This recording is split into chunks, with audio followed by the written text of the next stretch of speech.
ہر آدمی وہی باتیں کر رہا ہے جی. تو ہم کچی گولیوں کی سیاست نہیں کیا کرتے. ہم بڑے نظریاتی قسم کے لوگ ہیں اور ملک کی سیاست میں ہم اپنا ایک کردار رکھتے ہیں. آج جس طرح وہ کہتے ہیں سیلف میڈ، اپنی محنت سے. اور اپنی محنت بھی کیا ہوتی ہے اگر اللہ کی مدد نہ ہو، اگر اللہ ساتھ نہ دے، تو اس کے نتیجے میں آج جمعیت علماء اسلام، جس کے پاس کوئی مالیاتی وسائل نہیں ہیں، اور ہم اپنے کارکنوں کے چندوں سے چل رہے ہیں، کوئی پاکستانیوں کے چندوں سے بھی نہیں چل رہے، کوئی بین الاقوامی باہر کے پیسوں کا کور بھی نہیں لے سکتے، نہ کسی کے راہ کے ایجنٹ ہیں، نہ کسی اور کے. یہاں ہم اپنے کارکنوں کے ایک ایک روپے، دو دو روپے کے چندوں سے کام نکالتے ہیں، اور جو بھی نیا ایونٹ آتا ہے تو اسی کے لیے وقتی چندہ کر کے کام نکال لیتے ہیں.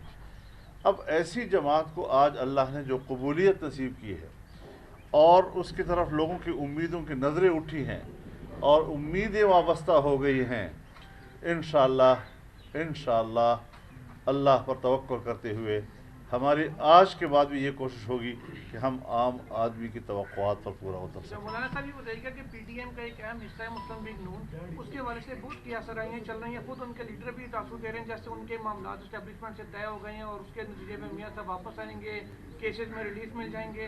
تو کبھی ان سے کوئی بات چیت ہوئی ہے یا آپ کی؟ دیکھیے پتہ نہیں، میں تو پی ڈی ایم کا سربراہ آئی ایس ہوں. پی آر نے بھی آج کہہ دیا کہ کیاسرائیاں سب. میں عرض کر رہا ہوں آپ اس کی بات نہ کرتے تو مجھے تو پتہ ہی نہیں ہے اس کا. تو میں آپ سے عرض کرنا چاہتا ہوں، پی ڈی ایم کا سربراہ میں ہوں، میرے وہ کمپوننٹ ہیں، اور سب سے بڑی جماعت ہم ان کو سمجھتے ہیں اپنے اتحاد میں. ان چیزوں کا مجھے کم از کم علم نہیں ہے، اور نہ ہی ان کے کسی ایک سینئر ذمہ دار آدمی نے آج تک میرے ساتھ ڈسکس کیا ہے. بس آپ کی میڈیا کے ذریعے سے افواہیں گرج کرتی ہیں، ہمارے کانوں کو بھی بات لگ جاتی ہے. میں حیران ہوتا ہوں کہ اگر میرے نوجوان صحافی کو اس کا علم ہے تو فضل الرحمان کو اس کا علم کیوں نہیں ہے؟ مولانا صاحب یہ بتائیے گا کہ جس مسئلے کے اوپر مصطفیٰ کمال صاحب آئے ہیں، ایک کراچی میں دھرنا ہو رہا ہے، آج چھٹا روز ہے، جماعت اسلامی اس کو لیڈ کر رہی ہے اور لوگ بھی سول سوسائٹی بھی شامل ہو رہی ہے، تو کیا اس پہ بھی بات ہوئی ہے کہ اس احتجاج میں بھی ان کے ساتھ شامل ہوا جائے؟ کراچی کو حق دو کے حوالے سے جو احتجاج ہو رہا ہے. کون سے؟ اس حوالے سے میں اگر اجازت ہو تو میں عرض کروں، جمعیت علماء اسلام پورے صوبہ سندھ ایک شہر کے حقوق کی ہم بات نہیں کرتے. جو حال کراچی کا ہے وہی حال لاڑکانہ کا ہے، جو حال کراچی کا ہے وہی حال نواب شاہ کا ہے. پورا صوبہ سندھ تباہی کے دھانے پر ہے، اور جمعیت علماء جس طرح پورے ملک کے اندر تبدیلی چاہتی ہے، اس طرح سندھ میں بھی تبدیلی چاہتی ہے اور سندھ کے عوام کو حقوق دینا چاہتی ہے. جو جماعتیں سندھ کے حقوق کے حوالے سے جمعیت علماء سے رابطہ کریں گی، جمعیت علماء کے دروازے ان کے لیے کھلے رہیں گے. جو ہمارے ساتھ مشاورت کرنا چاہیں گے، اپنے احتجاج میں شرکت کی دعوت دینا چاہیں گے، جمعیت علماء ان کو ویلکم کرے گی. تاحال اس حوالے سے کراچی میں جو دھرنا ہو رہا ہے، کسی جماعت نے ہم سے کوئی رابطہ نہیں کیا. جب تک وہ رابطہ نہیں کرتے تب تک ان کے رابطے کے بغیر ان کی اسٹیج پر بیٹھنا میرا خیال ہے کہ مناسب نہیں ہوگا. مطلب صاحب ایک آڈیوز کا دور چل رہا ہے، اور کل ایک اور آڈیو آئی ہے جس میں اینکرز کو جو ہے وہ کتے کہا گیا، مریم نواز صاحبہ کی، پرویز رشید صاحب جس میں وہ کہہ رہے ہیں، سارے میڈیا میں چل رہی ہے، کسی کے علم نہیں. یہ کس قسم کا کلچر ہے کہ جو پسند نہ آئے اس کو کتے قرار دے؟ اور کیا آپ سمجھتے ہیں کہ یہ مناسب زبان ہے؟ یہ الزامات پی ٹی آئی پہ لگتے تھے، اب خود نون کے لوگ یہ کہنا شروع. بات یہ ہے کہ یہ برکتیں ہمیں پی ٹی آئی کی کلچر سے ملی ہیں، جس کے برے اثرات ہر جگہ پڑتے ہیں. اسی لیے قرآن کریم جو ہے وہ تو فحش قسم کی باتوں کو پھیلانے سے بھی اس لیے روکتا ہے کہ جہاں وہ ہمارے اساتذہ فرمایا کرتے تھے کہ بری باتیں جو ہیں وہ مذمت کے لہجے میں بھی مجلس میں مت بیان کرو کہ وہ اپنے اثرات چھوڑتی ہے. تو اس حوالے سے میں ایک اور بات کہنا چاہتا ہوں. کچھ لوگوں کی نجی باتیں بھی ہوتی ہیں جی. آپ بھی گھر میں بیٹھ کر اپنے دوستوں میں بیٹھ کر نجی گفتگو کرتے ہیں، وہاں آپ کوئی بعض دفعہ الفاظ کا احتیاط بھی نہیں کر رہے ہوتے، ایک ماحول آپس کا ہوتا ہے. لیکن یہ جو آپ ایک لفظ کہیں سے سن لیتے ہیں اور اس کو آپ اٹھاتے ہیں، آپ اس کو کیوں نہیں اٹھاتے کہ چوری چھپے کیوں ریکارڈنگ کی جا رہی ہے؟ میں تو جو شخص مجھے گالی دیتا ہے اس کو اتنا مجرم نہیں کہتا جتنا کو دوسرا آدمی مجھے وہ گالی پہنچاتا ہے.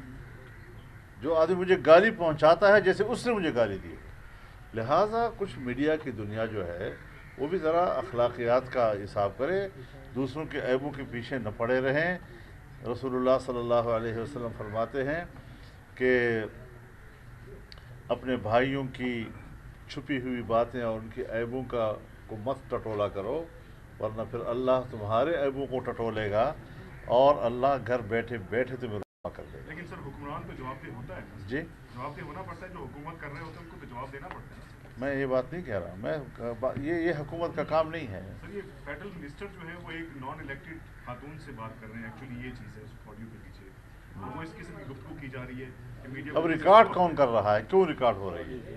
مطلب دونوں باتیں بات یہ ہے کہ ایک آدمی، میں آپ سے گفتگو کروں گا، آپ میرے دوست ہیں، میں آپ کے ساتھ گفتگو میں کھل کر گفتگو کرنا چاہتا ہوں۔ بعض دفعہ آپس کی گفتگو میں ایسے الفاظ جو ہم باہر نہیں کہہ سکتے کہہ جاتے ہیں، لیکن اس کو اگر آپ چپکے سے ریکارڈ کر ہوں گے تو یہ بھی تو اچھی بات نہیں ہے نا جی۔ میں ایسی چیزوں کا اور ایسے الفاظ کے استعمال کے خلاف ہوں۔ میں خود کوشش کرتا ہوں، اور کبھی کبھی انسان ہوں، کبھی ایک نامناسب منہ سے نکل ہی جاتا ہے، مجھے اس پر پشیمانی ہوتی ہے کہ مجھے اس قسم کی بات نہیں کرنی چاہیے تھی، اور کوشش کی جاتی ہے کہ کسی کا نام بگاڑ کر بات نہ کی جائے۔ مخالف ترین آدمی کو بھی اگر صاحب اور محترم اور جناب کا لفظ نہ بھی کہیں تو نام تو پورا لیں، اس کا صحیح طریقے سے لیں۔ تو میں تو خود اس اخلاق کو پھیلانے کی بھی بات کرتا ہوں، نوجوانوں کی اس حوالے سے تربیت بھی کرتا ہوں، اور الحمدللہ جس کو میں جو جمعیت علماء اسلام، اس کا نوجوان نسل ہمارے زیر اثر ہے، میرے خیال میں اسی قسم کی تربیت ہر سطح پر ان کی ہوتی رہتی ہے۔ بہت شکریہ، بہت شکریہ، تھینک یو ویری مچ۔